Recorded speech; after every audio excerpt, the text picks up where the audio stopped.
नमस्कार मंडळी, नवीन एका इंटरेस्टिंग व्हिडिओमध्ये सर्वांचं मनापासून स्वागत आहे। मित्रांनो, महाराष्ट्रातील बांधकाम कामगारांसाठी अतिशय आनंदाची बातमी। बांधकाम कामगारांना आता वर्षाला 12,000 रुपये पेन्शन मिळणार आहे आणि या योजनेचा तुम्हाला लाभ घ्यायचा असेल तर नेमका अर्ज कुठे करावा, कागदपत्र कोणते लागतात, त्याचबरोबर कोणते बांधकाम कामगार या योजनेसाठी पात्र असणार, या संदर्भात महाराष्ट्र शासनाने शासन निर्णय जाहीर करून याविषयी संबंधित संपूर्ण माहिती दिलेली आहे। या व्हिडिओमध्ये आपण हे 12,000 रुपये मिळण्यासाठी आपण पात्र आहोत का, कागदपत्र कोठे कसे सादर करावे याविषयी संपूर्ण सविस्तर माहिती पाहणार आहोत। व्हिडिओला सुरुवात करण्यापूर्वी चॅनलवरती जर नवीन असाल तर कृपा करा चॅनलला सबस्क्राइब करा। अशाच महत्त्वपूर्ण अपडेट या चॅनलवरती येत असतात। चला तर मित्रांनो, व्हिडिओला सुरुवात करूया। तर मित्रांनो, बांधकाम कामगार योजनेसंदर्भात 19 जून 2025 रोजी उद्योग, ऊर्जा व कामगार व खनिज कर्म विभागाकडून एक महत्त्वाचा शासन निर्णय जाहीर झालेला आहे आणि या शासन निर्णयामध्ये महाराष्ट्र इमारत व इतर बांधकाम कामगार कल्याणकारी मंडळ मुंबई अंतर्गत नोंदीत, म्हणजे ज्या लाभार्थ्यांचे ज्या बांधकाम कामगारांची नोंद झालेली आहे अशा कामगारांना लागू करण्यात आलेल्या निवृत्त वेतन योजनेची सविस्तर कार्यपद्धती म्हणजे SOP या ठिकाणी नमूद करण्यात आलेली आहे आणि या ठिकाणी तुम्हाला संपूर्ण माहिती व्यवस्थित समजावून मिळणार आहे। या ठिकाणी प्रस्तावनेमध्ये अतिशय महत्त्वाची बाब समजावून सांगितले की बांधकाम कामगार जी योजना आहे या बांधकाम कामगार योजनेसाठी राज्य सरकारच्या माध्यमातून निवृत्त वेतन देण्यात येणार आहे असे त्यांचा विचार होता आणि या संदर्भात त्यांनी या ठिकाणी SOP या सगळ्या गोष्टी म्हणजे विहित करण्याच्या बाबी शासनाच्या विचाराधीन होते आणि याविषयी त्यांनी अतिशय महत्त्वाचा शासन निर्णय या ठिकाणी जाहीर केलेला आहे आणि या शासन निर्णयामध्ये त्यांनी काय म्हटलंय हे आपण या ठिकाणी व्यवस्थित समजून घेऊया। या ठिकाणी महाराष्ट्र इमारत व बांधकाम कामगार कल्याणकारी मंडळ मुंबई यांच्या अंतर्गत नोंदीत बांधकाम कामगारांनी त्यांच्या वयाच्या 60 वर्ष पूर्ण झाल्यानंतर लागू करण्यात आलेल्या निवृत्त वेतन योजनेची सविस्तर कार्यपद्धती या शासन निर्णयानुसार या ठिकाणी देण्यात येत आहे। त्यानुसार मंडळांतर्गत नोंदीत बांधकाम कामगारांना लागू करण्यात आलेल्या निवृत्त वेतन योजनेची सविस्तर माहिती या ठिकाणी देण्यात आलेली आहेत आणि या बांधकाम कामगारांना जर या 12,000 रुपयाचा लाभ घ्यायचा असेल तर नेमकी पात्रता किंवा निकष कोणते आहेत हे आपण या ठिकाणी समजून घेऊया। या ठिकाणी पहिली निकष किंवा पहिला पात्रता निकष काय आहे तर वयाची 60 वर्ष पूर्ण केलेली, मंडळाकडे सलग 10 वर्ष नोंदीत असलेले सर्व बांधकाम कामगार या योजनेसाठी पात्र असणार आहे। म्हणजेच मित्रांनो, या ठिकाणी लक्षात ठेवा की तुमची किमान 10 वर्ष तुम्ही सलग या ठिकाणी बांधकाम कामगार म्हणून नोंदीत असले पाहिजे, रजिस्टर तुमचं असलेलं पाहिजे। त्यांच्या कुटुंबातील पत्नी व पती दोघेही बांधकाम कामगार असतील तर दोघांनाही स्वतंत्रपणे या योजनेचा लाभ मिळणार आहे। बघा, म्हणजे जर समजा पतीचं रजिस्ट्रेशन असेल 10 वर्षापर्यंत त्याला सुद्धा पैसे मिळणार, पत्नी जर असेल 10 वर्ष नोंदीत तरी सुद्धा त्यांना सुद्धा मिळणार।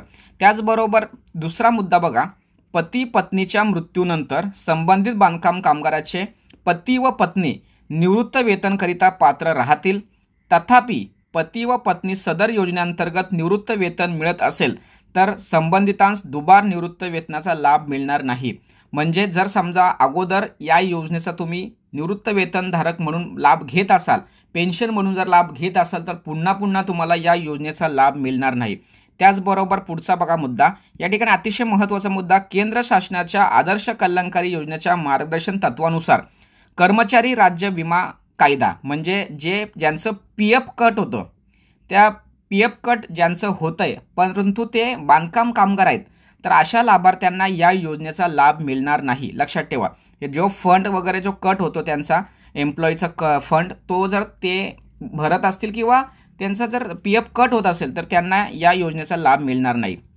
आता अतिशय महत्त्वाचा मुद्दा या ठिकाणी समजून घ्या, निवृत्त वेतनाचे निकष आणि दर प्रमाण एक लक्षात ठेवा। समजा आता तुम्हाला या ठिकाणी मी तुम्हाला व्यवस्थित समजावून सांगणार आहे की किती वर्ष तुमची नोंदीत जर असेल तर तुम्हाला किती रुपये मिळणार।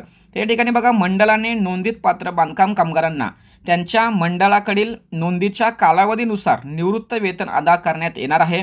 आणि बघा, या ठिकाणी 10 वर्ष जर तुमची सलग नोंदणी असेल म्हणजे 2001ला 2, 3, 4, 5 किंवा 2021, 22, 23, 24, 25, 26 असे सुद्धा सलग 10 वर्ष तुमची नोंदी जर असेल तर 50% म्हणजे 6,000 रुपये तुम्हाला या ठिकाणी रक्कम मिळणार आहे। त्यानंतर 15 वर्ष जर सलग तुमची नोंदणी जर असेल तर 9,000 रुपये तुम्हाला मिळणार आणि 20 वर्ष सलग जर तुमची नोंदणी असेल, म्हणजे जुने जर तुम्ही बांधकाम कामगार असाल, तर तुम्हाला या ठिकाणी वर्षाला 12,000 रुपये या ठिकाणी तुम्हाला अनुदान मिळणार आहे किंवा पेन्शन मिळणार आहे. अशा पद्धतीने अतिशय महत्त्वाची बाब या ठिकाणी समजावून सांगितलेली आहे. त्याचबरोबर या पेन्शनचा तुम्हाला लाभ घ्यायचा असेल तर त्याची अर्ज करण्याची कार्यपद्धती कशी आहे हे सुद्धा आपण या ठिकाणी समजून घेऊया. या ठिकाणी सदर योजनेअंतर्गत पात्र ठरणाऱ्या मंडळाकडे नोंदित बांधकाम कामगारांनी ही जी वेबसाईट आहे बघा इथे MahaBOCW.in या मंडळाच्या अधिकृत वेबसाईटवरती तुम्हाला अर्जाचा नमुना दिलेला आहे, तो तुम्हाला डाउनलोड करायचा आहे. मी डिस्क्रिप्शन बॉक्समध्ये सुद्धा तो अर्जाचा PDF स्वरूपामध्ये प्रत देतो, ती तुम्ही डाउनलोड करायची आणि त्यामध्ये जी माहिती दिली ती व्यवस्थित भरायची. त्याला अर्जाचा नमुना म्हणून प्रपत्र अ म्हणून त्याला नाव दिलेलं आहे. त्याची PDF मी डिस्क्रिप्शन बॉक्समध्ये देतोय, ती तुम्ही डाउनलोड करायची. सदरचा जो अर्ज आहे हा पूर्णपणे भरून पात्र नोंदित बांधकाम कामगारांनी त्यांच्या आधार कार्ड ज्या जिल्ह्यामध्ये आहे त्या जिल्हा बांधकाम कामगार सुविधा केंद्र WFC प्रभारी कामगार उपायुक्त सहाय्यक कामगार आयुक्त सहकारी कामगार अधिकारी यांच्याकडे जमा करायचं आहे. म्हणजे तुमच्या जिल्ह्याचं जे बांधकाम कामगारांचं जे ऑफिस आहे जिल्हा लेवलला, तर त्या ठिकाणी कुठे WFC हे जे ऑफिसचं नाव आहे त्या सुविधा केंद्रावर सुद्धा तुम्हाला हे ठिकाणी देता येणार आहे. आता एक लक्षात ठेवा, तुम्हाला या योजनेचा लाभ घ्यायचा असेल तर नेमके कागदपत्र कोणते जोडायचे आहेत, तर कागदपत्रांसंदर्भात अतिशय महत्त्वाचा पत्त्याचा पुरावा म्हणून तुमचा आधार कार्ड तुम्हाला या ठिकाणी जोडायचा आहे. जन्मतारखेचा पुरावा म्हणून जन्म दाखला, शाळा सोडण्याचा दाखला हे तुम्हाला या ठिकाणी जोडायचं आहे. त्याचबरोबर तिसरा एक कागद बँकेचं पासबुक तुम्हाला या ठिकाणी जोडायचं आहे. हे सर्व कागदपत्र तुम्हाला त्या ठिकाणी जोडायचे. त्यानंतर या ठिकाणी अतिशय महत्त्वाची मुद्दा समजावून सांगितला आहे, तो सुद्धा आपण या ठिकाणी समजून घेऊया. बघा, या ठिकाणी संबंधित प्रभारी जिल्हा कामगार सुविधा केंद्र यांनी सदर अर्जाची छाननी करून निवृत्त वेतन शिफारस प्रमाणपत्र प्रपत्र ब सह प्रस्ताव मंडल मुख्यालय मान्यतेस सादर करावा. एकापेक्षा जास्त जिल्ह्यांमध्ये नोंदणी किंवा नूतनीकरणाचा कालावधी असल्यास संबंधित जिल्ह्यामधून वर्षनिहाय नोंदणी प्रमाणपत्र संबंधित प्रभारी जिल्हा बांधकाम कामगार सुविधा केंद्र यांना प्राप्त करून द्यावे. म्हणजे ज्या सुविधा केंद्र महाराष्ट्र शासनाने विविध तालुक्यांमध्ये सुरू केलेली आहे त्या सर्व तालुक्यांना त्या संदर्भात प्रपत्र देण्यात आलेले आहेत आणि त्याचा लाभ तुम्हाला या ठिकाणी घेता येणार आहे. या ठिकाणी अतिशय महत्त्वाचा मुद्दा समजावून सांगतो. या सर्व कागदपत्रांची तुमची पडताळणी झाली, छाननी झाली, तुमचं फॉर्म अप्रूव्हल झाला की तुम्हाला हे जे पैसे मिळणार आहेत हे पैसे 10 तारखेपर्यंत, म्हणजे प्रत्येक महिन्याच्या 10 तारखेपर्यंत तुम्हाला हे DBT in cash direct benefit transfer या पद्धतीने म्हणजे DBTच्या माध्यमातून तुम्हाला हे पैसे तुमच्या खात्यात येणार आहे. म्हणजे तुमच्या आधार कार्डला बँक लिंक करायची आणि त्याच्यानुसार तुम्हाला हे या ठिकाणी हे पैसे मिळणार आहेत.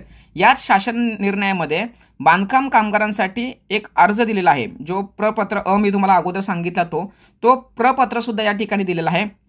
त्यात तो सुद्धा मी डिस्क्रिप्शन बॉक्समध्ये दिलेला आहे, तर तुम्ही तिथे क्लिक करून ते ही PDF डाउनलोड करू शकता. तिथे बांधकामाचं नाव असणार, नोंदणी क्रमांक असणार, आधार कार्ड, जन्मतारीख वगैरे जी काही डिटेल्स दिलेली आहे ती सर्व डिटेल्स व्यवस्थित भरायची. या ठिकाणी बँकेचं नाव, खाते क्रमांक, IFSC कोड ह्या सर्व गोष्टी व्यवस्थित भरायच्या आहेत. या ठिकाणी बांधकाम कामगाराचे नाव, त्याची सही वगैरे टाकायची आहे.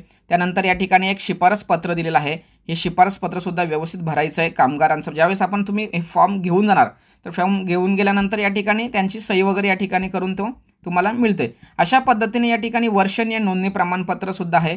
हे सर्व गोष्टी तुम्हाला मी डिस्क्रिप्शन बॉक्समध्ये हा फॉर्म दिलेला आहे. संबंधित कागदपत्र कोणते जोडायचे आहेत, त्या कागदपत्रांची छाननी पडताळणी कशा पद्धतीने होणार आहे, कुठे सादर करायचं आहे, पैसे कसे आणि कोणत्या तारखेला तुमच्या खात्यात येणार आहे आणि नेमके अट आणि निकष काय आहे, कोणता लाभार्थी या योजनेसाठी पात्र असणार आहे, या सगळ्या गोष्टी तुम्हाला या ठिकाणी समजावून सांगितलेल्या आहेत. तरीसुद्धा या योजनेविषयी जर तुम्हाला काही अडचणी असतील, प्रश्न असतील तर कमेंट्स बॉक्समध्ये विचारायला विसरू नका. त्या ठिकाणी नक्कीच या सर्व प्रश्नांची उत्तर मी देण्याचा प्रयत्न करणार आहे. अशा पद्धतीने मित्रांनो, बांधकाम कामगारांसाठी महाराष्ट्र शासनाने महत्त्वाची योजना सुरू केलेली आहे आणि या योजनेचा लाभ सर्वांनी घ्यावा यासाठी ही व्हिडिओ बनवलेली आहे. त्याचबरोबर नवीन बांधकाम कामगार योजनेचा जी नोंदणी आहे ही नोंदणी सुद्धा सुरू झालेली आहे. ती नोंदणी कशी करायची याविषयी जर समजा तुम्हाला व्हिडिओ हवी असेल तर सर्वांनी कमेंट्स करा. नक्कीच त्यावरती नवीन व्हिडिओ मी देण्याचा प्रयत्न करणार आहे. अशा पद्धतीने मित्रांनो, अतिशय महत्त्वाची आणि इम्पॉर्टंट माहिती या ठिकाणी समजावून सांगण्याचा प्रयत्न केलेला आहे. सदर माहिती महाराष्ट्रातील सर्व नागरिकांसाठी उपयुक्त आणि महत्त्वाची असल्या कारणाने त्यांच्यापर्यंत पोहोचवण्यासाठी सहकार्य करा. भेटूया पुढील व्हिडिओसह. तोपर्यंत धन्यवाद. जय हिंद, जय महाराष्ट्र.